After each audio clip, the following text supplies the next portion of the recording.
Nagdadasal ka ba? At ano ang dinadasal mo? Oo, syempre. Nagdasal ako, Morley.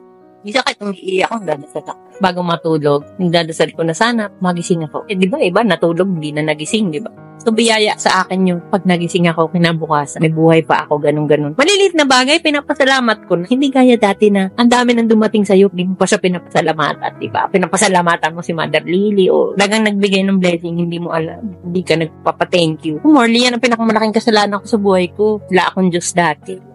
Oo, nalimutan ko siya. Nakalimot talaga. So, kailangan din talaga na iuntog ka ng Diyos para malaman mo na nandito siya. Pero pinagpapasalamat mo, nagkaroon ka ng mga second chance sa buhay. Oo, hindi lahat nabibigyan ng second chance. Kaya nga nung nabigyan ako, ginalingan ko na. Sabi ko, hindi ko na ipapahiya yung mga taong nagtiwala sa akin. Hindi ko pa sasamain yung loob nila. Anong meron ka ngayon na wala ka noon?